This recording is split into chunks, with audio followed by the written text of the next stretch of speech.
Antoine, bonjour. Oui, bonjour Benoît. Désolé pour le retard, mais bon, qu'est-ce que tu veux, des choses qui arrivent comme ça. Non, c'est intéressant, ben oui. Oui, non, un ancien ministre de la Justice de la France, ancien avocat, je pense qu'il faut prendre le temps de lui parler quand il passe par nos studios. N'est-ce pas? Bien fait. Merci. Bien fait, oui. Merci, Antoine. Terre-Neuve. Oui, ben c'est une autre tuile, je pense, qui s'abat sur la tête du gouvernement Legault parce que le gouvernement a signé une entente de principe très importante avec Terre-Neuve l'an passé. M. Legault était très, très fier de cette entente-là parce que on sait les contentieux qu'il y a eu entre le Terre-Neuve et Labrador puis le Québec depuis les années 60, 1969 pour être plus précis.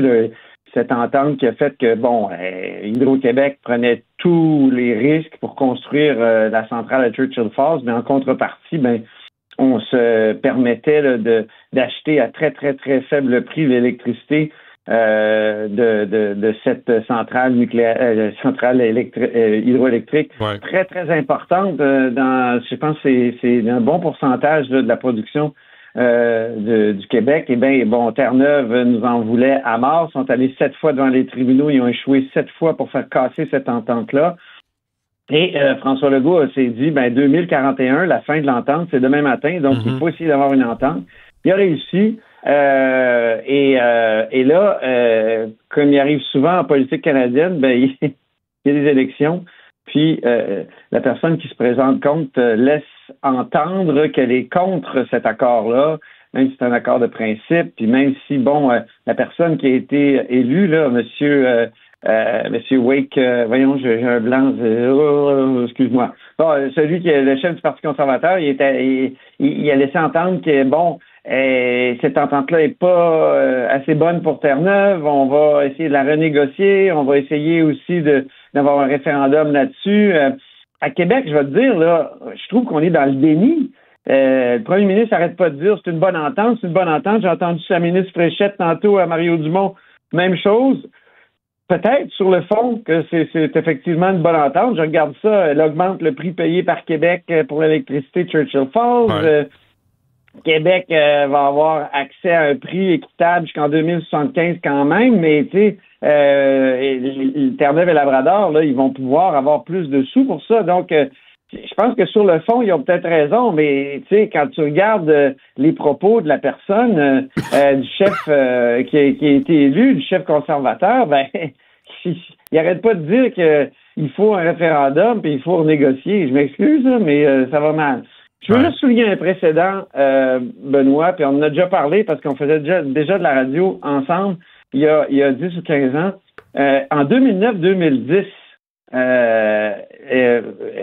Hydro-Québec s'est entendu avec le Nouveau-Brunswick pour acheter Énergie Nouveau-Brunswick.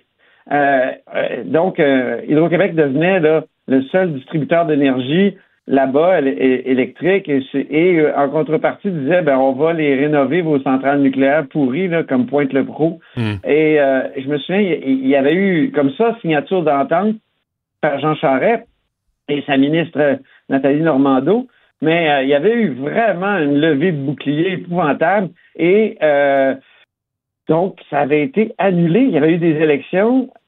Sean Graham, qui faisait la promotion de cette entente-là de principe, avait perdu. Donc, tu sais, après ça, c'est facile de dire, comme Mark Carney, on veut juste une seule économie au Canada, puis il faut s'entendre. À chaque fois que le Québec va avoir un petit avantage dans une entente hydroélectrique, ça coupe parce qu'il y a une méfiance épouvantable. Il paraît qu'à Terre-Neuve, chez les électeurs un peu plus âgés, là, c'était vraiment anti-Québec à mort. Ah ouais. Si tu veux, en tout cas.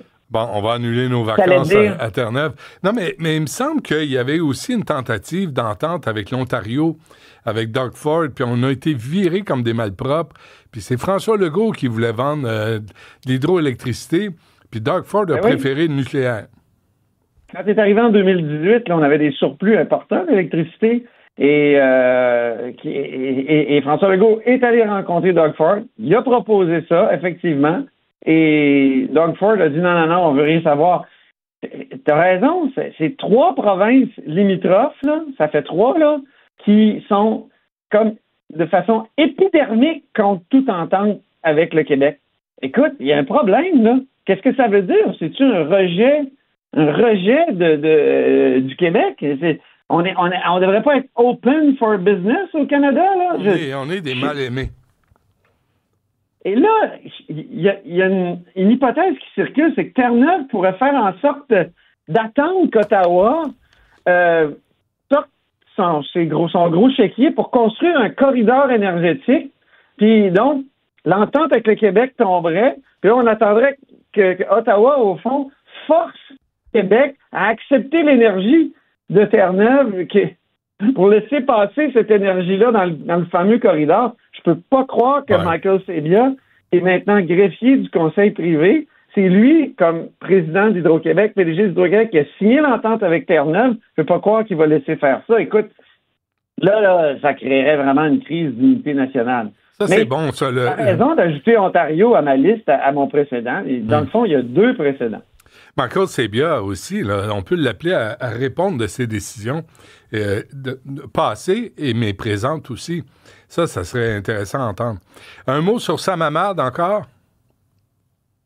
Écoute, c'est incroyable ce qui se passe à Québec, parce que les 2 anti-tramway sont un peu en panique, là. Les 2 chefs anti-tramway. Stéphane Lachance, lui, il est chef de Respect citoyen, puis Sam Hamad, qui est chef de Leadership Québec. Ben, imagine-toi donc que vendredi, il y a eu des pourparlers entre les 2, puis Lachance aurait offert le poste de directeur général de la ville à Sam Hamad en contrepartie du retrait de sa candidature. Oh! C'est illégal. Ben oui. C'est illégal. La mairesse, parlons-en à la mairesse de Saguenay, là, qui a été reconnue coupable. Article 590 de la loi sur les élections et les référendums dans les municipalités, commet une infraction qui compte par lui-même ou par l'intermédiaire d'une autre personne, obtient ou tente d'obtenir qu'une personne pose ou retire sa candidature. C'est en contrepartie d'un avantage. Un don, un prêt, une charge, un emploi. Écoute, c'est illégal. C'est douteux. Ce qui est pire, c'est que la chance, comment il s'est défendu? Ben, il dit, Sam, lui aussi m'a offert ça. Dernier. C'est pas pire, ça. Écoute, bon. il aurait offert le vice-président du comité exécutif. Écoute, là, les 2 se retranchent, Benoît, derrière une entente de confidentialité. Ils disent, on avait signé une entente de confidentialité. Ah oui? Une entente de confidentialité, ça ne vaut rien si c'est pour cacher un acte illégal. Et Bruno Marchand... écoute, là, Bruno Marchand est mort de rire. Le directeur général des élections prend des notes. Et du côté de Geneviève Guilbeault, la ministre des Affaires municipales, on veut pas réagir, mais on sent que ça boue, là, quand même. Là. Ouais. Puis, je veux dire, stratégiquement, t'imagines? Stratégiquement, t'as 2 chefs de parti qui se disputent sur la place publique, puis on entend qu'ils magouillent pour faire en sorte que l'un ou l'autre se retire. C'est bon, ça.